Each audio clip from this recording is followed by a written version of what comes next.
Assalamualaikum warahmatullahi wabarakatuh. Apa kabar semuanya? Sehat? Alhamdulillah, senang mendengarnya. Saudara, pada hari ini kita kembali untuk mempelajari mata kuliah keterampilan berbicara. Saudara sudah siap untuk mengikuti perkuliahan hari ini? Siap? Baik, saudara, pokok bahasan kita pada hari ini adalah tentang ciri-ciri pembicara ideal. Nah, tentu saja kalau Anda ingin menjadi seorang pembicara yang sukses, menjadi seorang pembicara yang mudah sekali dipahami oleh lawan bicaranya, maka Anda harus menguasai ciri-ciri pembicara ideal ini. Nah, saudara, tentunya Anda harus mengetahui dulu apa itu pembicara yang ideal. Nah, pembicara yang baik ataupun pembicara yang ideal ini adalah pembicara yang selalu berusaha memahami materi yang akan disampaikannya. Nah, itu saudara ya. Jadi dia akan selalu berusaha untuk dapat memahami pendengarnya, kemudian situasi dan kondisi pembicaraan yang diciptakan dengan baik. Nah, jadi seorang pembicara yang ideal, yang baik, biasanya dia akan selalu berusaha untuk dapat memahami pendengarnya ya. Nah, dia juga akan melihat situasi dan kondisi pembicaraan yang diciptakannya tentunya dengan baik. Nah, sehingga dia akan menjadi seorang pembicara yang ideal begitu. Nah, saudara, pembicara yang baik atau yang ideal ini dapat dan mampu memilih dan menggunakan kata, kemudian ungkapan dan juga kalimat yang tepat untuk menggambarkan jalan pikirannya. Jadi ucapannya itu jelas ya, lafalnya ini baik, kemudian intonasinya juga tepat dalam bahasa. Kemudian saudara, pembicara juga harus dapat membangkitkan semangat pendengar ya, membuat mereka berpikir tentang ide-ide yang disampaikan pembicara sebelumnya ini tidak pernah mereka pikirkan.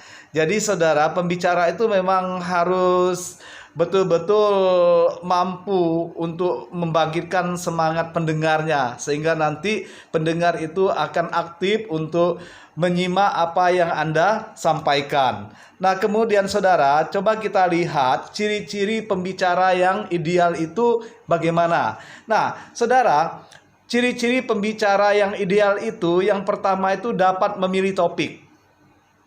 Jadi, pembicara yang baik ini ia akan memilih topik atau materi pembicaraan yang menarik tentunya ya, yang aktual bagi dirinya maupun bagi pendengarnya. Nah, ia di sini dapat mempertimbangkan minat si pendengar, hasrat dan juga kebutuhan pendengarnya ya. Oleh sebab itu, bila pembicaraan itu menarik, saudara, bagi Anda sendiri sebagai seorang pembicara, tentunya Anda akan dapat berbicara dengan lancar, dan dalam mempersiapkannya juga pembicaraannya pun akan berusaha semaksimal mungkin ya. Nah, sehingga hasilnya juga akan maksimal dan akan mudah dipahami oleh si pendengarnya. Ya, jadi saudara, pembicaraan yang menarik bagi pendengar ini akan menarik simpati ataupun perhatian di pihak pendengar ya. Oleh sebab itu, silakan Anda membuat pembicaraan Anda itu menjadi pembicaraan yang menarik. Nah, kemudian selanjutnya yang kedua ini adalah menguasai materi. Jadi saudara, pembicaraan yang baik itu biasanya berusaha menguasai, yang saya maksud adalah pembicara yang baik ya. Pembicara yang baik ini berusaha menguasai dan mendalami materi yang akan disampaikan. Nah, di sini ia berusaha mempelajari ya, menelaah berbagai sumber acuan, kemudian itu juga baik yang ditelaahnya itu berupa buku, majalah, artikel ya, dan sumber yang lain yang dapat dimanfaatkan sebagai pemerkaya dan bukti materi pembicaraannya itu. Nah, berbagai sumber pembicaraan tentunya bisa ditelaah dari beragam sudut pandang ya, sehingga jelas kaitannya dengan ilmu yang tentu saja relevan. Nah, oleh sebab itu Anda harus menguasai materi yang akan Anda sampaikan. Nah, untuk memudahkan Anda menguasai materi yang Anda sampaikan, sebaiknya Anda berbicara dalam bidang keahlian Anda sendiri, dalam bidang keilmuan Anda sendiri, sehingga Anda betul-betul menguasai materi yang akan Anda sampaikan, dan juga akhirnya nanti si pendengar atau penyimak lawan bicara Anda akan mudah memahami apa yang Anda sampaikan. Kemudian saudara, selanjutnya, pembicara yang baik itu atau yang ideal, ia harus memahami latar belakang pendengar sebelum pembicaraan berlangsung. Nah, ini yang ketiga berarti ya, memahami latar belakang pendengar. Jadi, pembicara yang baik itu berusaha mengumpul berbagai informasi tentang pendengarnya. Misalnya jumlah, jenis kelamin, pekerjaan, ya, tingkat kecerdasan, minat juga, bahkan perasaan pendengar tentang topik yang akan kita sampaikan itu, yang kita bawa, itu sudah harus kita ramalkan. Apakah para pendengar itu nanti akan simpati, apatis, atau antipatik terhadap apa yang kita sampaikan. Oleh sebab itu, sebelum kita menyampaikan ya topik pembicaraan kita, atau sebelum pembicaraan itu berlangsung, kita harus memahami latar belakang pendengarnya terlebih dahulu. Selanjutnya, saudara, mengetahui situasi. Saudara, sebagai seorang pembicara yang baik atau ideal tadi itu, situasi ini sangat menentukan di dalam pembicaraan kita. Nah, situasi yang menaungi pembicaraan ini perlu diperhatikan oleh pembicara yang baik tentunya. Pembicara yang baik akan berusaha untuk mengidentifikasi ruangan, waktu, ya, sarana, prasarana, dan juga suasana. Nah, ruangan ini bisa meliputi luas tempat duduk, podium, sirkulasi udara, dan juga penerangan. Kalau waktu bisa saja pagi, siang, sore, ya, malam, sebelum dan sudah istirahat makan misalnya. Begitu juga dengan sarana prasarana, bisa meliputi pengeras suara, akustik, OHP, dan sebagainya. Termasuk suasananya, suasana yang tenang, gaduh, dan bising. Nah, ini harus Anda perhatikan sehingga nanti pembicaraan yang Anda sampaikan itu bisa maksimal dipahami oleh lawan bicaranya. Berarti Anda harus mengetahui situasi sebelum Anda berbicara. Lalu, saudara, selanjutnya, sebagai seorang pembicara yang baik, Anda harus memiliki tujuan yang jelas. Jadi tujuan yang Anda rumuskan untuk pembicaraan itu haruslah secara jelas, tegas, gamblang, ya, akan membantu sekali efektivitas pembicaraan Anda. Jadi pembicara yang baik itu harus mengetahui dengan persis hendak kemana pendengar itu dibawa.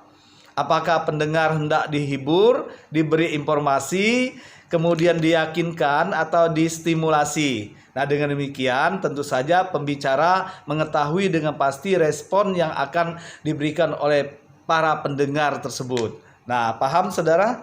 Baik, kita lanjutkan. Selanjutnya, sebagai seorang pembicara yang baik ataupun ideal, tentunya kontak dengan pendengar itu harus juga Anda perhatikan. Jadi kontak dengan pendengar, ini pembicara yang baik akan selalu mempertahankan pendengarnya, ya. Ia berusaha memahami reaksi emosi pendengar, ya. Kemudian ia juga mengusahakan adanya kontak batin dengan pendengar lewat pandangan mata. Bisa jadi perhatian kita dengan cara anggukan ataupun senyuman. Nah, itu sebetulnya merupakan kontak kita dengan pendengar. Lalu, saudara, sebagai seorang pembicara yang baik, Anda juga harus berkemampuan linguistik dan juga non-linguistik yang tinggi. Nah, di sini pemilihan kata atau ungkapan kalimat yang tepat untuk menguraikan pendapat ini akan sangat membantu Anda nanti dalam menguraikan pembicaraan Anda. Di samping itu, ucapan, pelafalan, dan intonasi ini tidak dapat diabaikan, ya. Pembicara ini perlu memanfaatkan kemampuan dan keterampilan non-linguistiknya, saudara, untuk mengaktifkan pembicaraan. Misalnya Anda menggunakan gerak-gerik, mimik, kemudian pantomimik Anda, gitu. Silakan saja, ini akan membuat pembicaraan Anda akan lebih disukai oleh si pembicara, si pendengar maksudnya. Ya, kemudian saudara, sebagai seorang pembicara yang baik atau ideal, Anda juga harus menguasai pendengar. Nah, ini kunci nih, menguasai pendengar. Pandai menarik perhatian pendengar itu sebetulnya merupakan hal yang sangat positif bagi Anda sebagai seorang pembicara. Dengan gaya yang menarik dan simpatik misalnya ya, Anda dapat mengarahkan dan memusatkan perhatian para pendengar Anda untuk mengikuti pembicaraan tersebut. Nah, kemampuan Anda dalam membuka dan mengakhiri pembicaraan merupakan bagian di antaranya. Oleh sebab itu, bila perhatian pendengar sudah mulai menurun, pembicara itu berusaha untuk membangkitkan kembali dengan keterampilannya. Nah, bila perhatian pendengar sudah tertarik kepada pembicaraan, berarti pembicara dapat menguasai, mengontrol, dan mempengaruhi pendengar. Nah, ini yang harus Anda lakukan. Kemudian saudara, selanjutnya Anda juga harus memanfaatkan alat bantu ya sebagai pembicara yang baik itu atau yang ideal. Nah, pemanfaatan alat bantu ini bisa jadi seperti diagram ya, skema, statistik, gambar. Ini akan sangat membantu kejelasan pembicaraan Anda. Akan lebih baik sekali itu apabila Anda mengefektifkan pembicaraan Anda itu ya, bila pembicara itu pandai atau Anda pandai dalam memberikan ilustrasi yang mengena sesuai dengan lingkungan pendengarnya, ini pembicaraan itu akan disambut dengan baik oleh si penyimaknya atau pendengarnya. Kemudian saudara, Anda pun sebagai seorang pembicara yang baik harus memiliki penampilan yang meyakinkan. Jadi penampilan meyakinkan ini saudara akan membuat pembicaraan yang Anda sampaikan itu akan lebih menarik minat si lawan bicara Anda. Pembicaraan yang baik akan selalu tampil meyakinkan. Jadi pembicara yang baik itu dia akan selalu membuat membuat tampilannya itu betul-betul meyakinkan pendengarnya. Tingkah lakunya, gaya bicaranya, bahasa, cara berpakaian juga ya, termasuk berkepribadian sederhana tetapi tetap berwibawa, itu akan menimbulkan simpati pendengar kita. Oleh sebab itu, hal-hal tersebut akan menambah keberhasilan pembicara ya dalam menyampaikan pembicaraan kepada halayak ramai. Kemudian saudara, yang terakhir, ini Anda sebagai seorang pembicara yang ideal atau pembicaraan yang baik, ini tentu saja Anda harus berencana.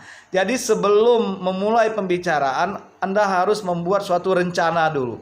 Segala sesuatu yang direncanakan, saudara, hasilnya akan lebih baik daripada Anda tidak merencanakannya sama sekali. Oleh karena itu, pembicara yang baik itu ia selalu merencanakan pembicaraan sejak dini. Misalnya memilih topik, kemudian memahami atau mengkaji topik tersebut, lalu menganalisis pendengarnya dan juga menganalisis situasinya, termasuk menyusun kerangka pembicaraan, lalu menguji cobanya bisa melalui cermin ya, kaca. Anda bisa berbicara sendiri di sana, dan juga upaya-upaya untuk meyakinkan pendengar nantinya. Anda sudah menyiapkan hal itu dengan berbagai ya argumen-argumen Anda. Lalu pembicara itu, saudara, Anda sebagai seorang pembicara tentunya telah membayangkan skenario pembicaraan itu bagaimana. Jadi Anda buat skenarionya itu. Andalah sebetulnya yang menghandle semuanya, itu berarti Andalah yang harus menguasai apa yang Anda bicarakan, bukan orang lain ya. Orang lain itu sebagai pendengarnya. Oleh sebab itu kuasai ya materi tadi itu, kuasai topiknya. Makanya harus dikaji topik yang Anda pilih tersebut ya.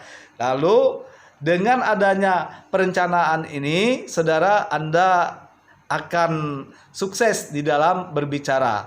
Oleh sebab itu, saudara, saya kira dengan Anda menggunakan ya berbagai cara dalam berbicara yang ideal ini, insya Allah Anda akan menjadi pembicara yang sukses, pembicara yang mampu membuat si lawan bicara Anda terpesona, terpana, dan mereka memahami apa yang Anda bicarakan. Saya yakin Anda apabila mengikuti apa yang saya sampaikan ini, yaitu pembicara yang baik, pembicara yang ideal, ciri-cirinya ada yang harus Anda ikuti, itu insya Allah Anda akan terampil dalam berbicara. Saudara, saya kira itu untuk perkuliahan kita pada hari ini. Terima kasih atas perhatian Anda. Saya harap Anda tetap sehat ya. Dan terakhir saya minta Anda untuk membuat sebuah rangkuman. Jadi tugas Anda membuat sebuah rangkuman terhadap apa yang saya sampaikan tadi, yaitu tentang ciri-ciri pembicara ideal. Nah, jadi ciri-ciri pembicara yang ideal ya. Ini silakan nanti hasil rangkuman itu bisa berupa konsep ya. Anda kirim ke email saya, yaitu dalman.bangka@gmail.com. Saudara, untuk menambah wawasan Anda bisa membaca buku, kemudian bisa membaca ya materi yang ada di internet. Silakan saja Anda buka internet yang ada hubungannya dengan ciri-ciri pembicara ideal ya. Saya yakin dengan Anda menguasai ciri-ciri pembicara yang ideal ini, Anda mampu berbicara dengan baik dan pembicaraan Anda akan menjadi sukses. Saya yakin Anda pasti bisa. Demikian saudara, terima kasih atas perhatian Anda. Saya akhiri. Wabillahi taufiq wal hidayah. Wassalamualaikum warahmatullahi wabarakatuh.